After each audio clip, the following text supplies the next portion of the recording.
We are back here at the Charger. This has been getting worked on here for the last few weeks. So Dunk, one of our metal guys, is amazing at what he does, and we've had him cut out the rear trunk pan as well as the rear, I don't know, what do you want to call that thing again? What do we decide?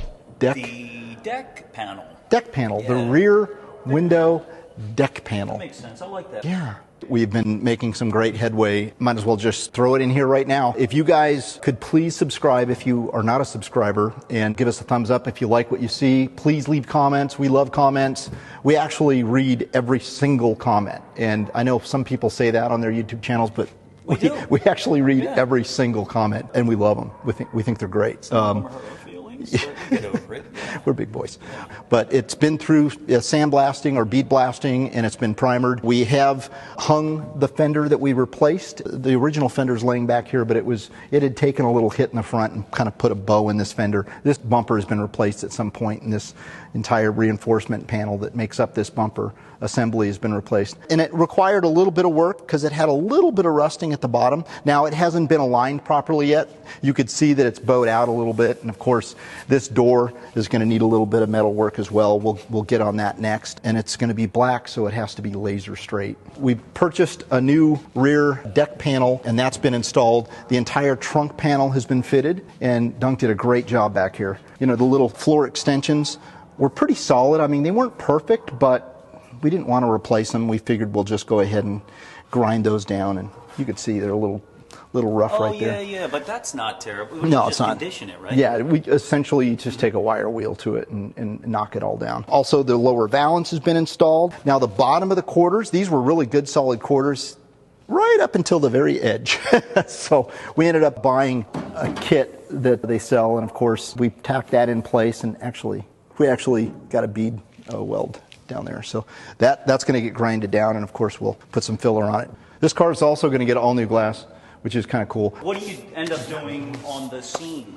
That's so typical of being a vinyl top car. Yeah, we'll just lead this in. We'll lead this in and then, put some filler on it and smooth it out. Obviously a little hole right there. So that's an old school way of doing things. Yeah, right? leading with it the in. Lead. Yeah. I want to see that. I've never seen that. It's pretty much like a soldering gun with lead. Right. It's pretty cool. So, you just heat it up and spatula it on, so to speak. Wild. Yeah. Yeah, I want to check that out. It's pretty cool.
Like I said, we've made some really great progress. Now comes the technical part, and that is body panel fitment. And this takes some time. These are unibody cars. There's no frame under them. I mean, you could move these things around. We're going to actually stiffen up the undercarriage of this car to prevent movement in the future. The work that's going to go into it in the coming week, it's going to be detail oriented. It's getting the panel fitment perfected, and then of course getting the hood placed on it. Oh, that's something else we need to address. Get a hood? This car came with a beautiful hood. We're not gonna cut it up. Oh, that's right, because it gets a hole. This car gets a big hole because of the blower. So I think what we're going to do is, these hoods are like $2,500 in the condition they're in. Yeah. I think what we're going to do is buy a fiberglass reproduction hood and cut a hole in it just like the movie car, but we're probably going to have to structurally reinforce it because I don't want it to get all flimsy.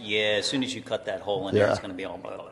I know, so we're going to have to sort that out. But we'll get that sorted out, so that's something I got to remember. Okay. But moving forward, body's going to get perfected.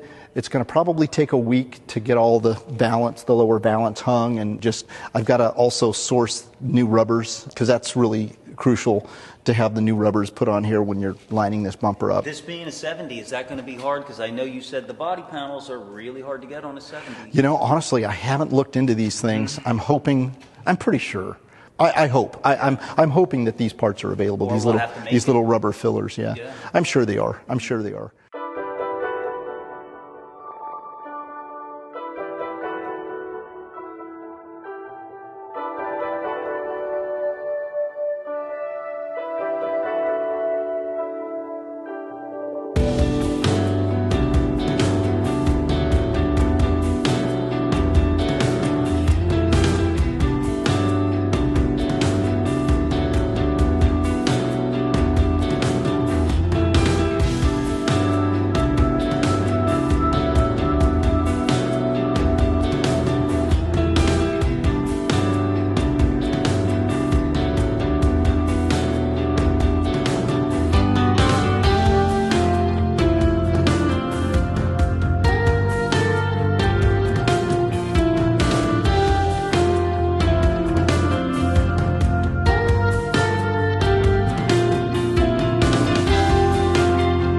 70 chargers are really tricky.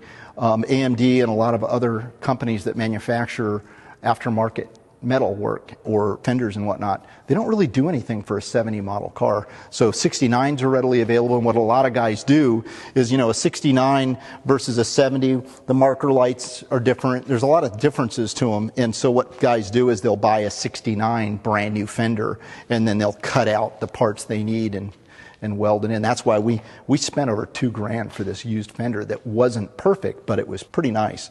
I think Dunk spent at least 6-7 hours sorting out the bottom half of that and the inner structural support of it. I get it too, right? Because if production numbers are low on a 70 and it's a one-year model, why would an aftermarket company even manufacture it? Yeah. There's nothing.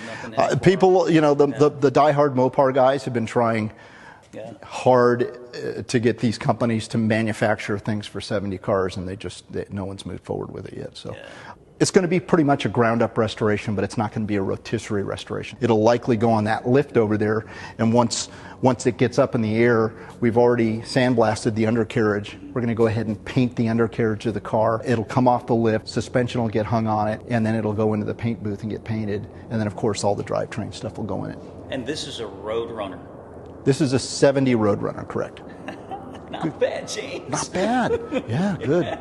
This is going to be such a cool car. What's being done on this car is truly a rotisserie-built restoration. This car was already on a rotisserie. We put it on our wheel rack just so we can move it around, but the undercarriage has already been painted on this car. Yeah, so we got to do a video on this car. This is going to be a fun build. We put a modern drivetrain in this. This has got a Alex, what drivetrain we put? 6.62 or 6.4. So it came out of a 2014 Challenger SRT8 6-speed. We bought a pull-out with relatively low mileage, and we got a full video of the engine in the Challenger. We'll have to run that. We'll have to run a video on this car. This is going to be a really cool build. Yes, it is.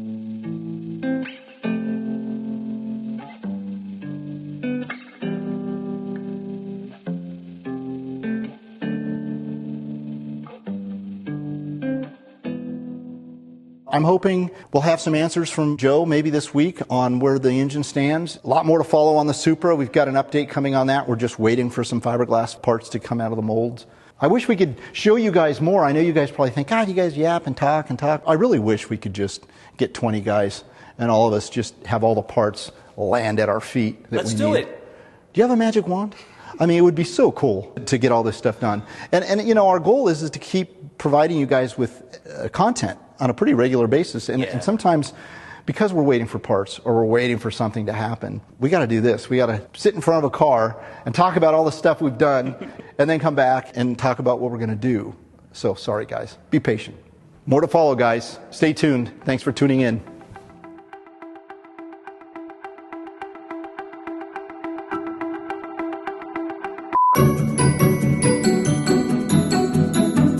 Oh, hey. Hey, dude. Hi. Not this Charger, the other one right here. Wow. Yeah, right? That's what's left? That's what's left, man. Well, that light bulb's not in there, but that's a great idea, right? Look, here's the rear Oh, yeah. panel that was all nasty looking that came off. Yep. Got replaced with a new piece. What do you call that? The deck? Yeah, it's a deck panel. Essentially, it's Deck panel? just below the rear window. Isn't it a deck lid? No, the deck lid is actually the trunk. What? The trunk lid is technically what people refer to as the deck lid. Yeah. And sometimes, you know, people have those panels enlarged, and they refer to them as a deck enlargement. Oh, interesting. That's what I hear. Yeah, You know. yeah. I never heard about that. I've never come across that issue. It happens every once in a while. I forgot to have him fill these holes. I'll have him do that next week. This car was a vinyl top car. Oh, actually, no, I'm mistaken. We're leaving a vinyl top on this car. My mistake. I'm confusing it with the...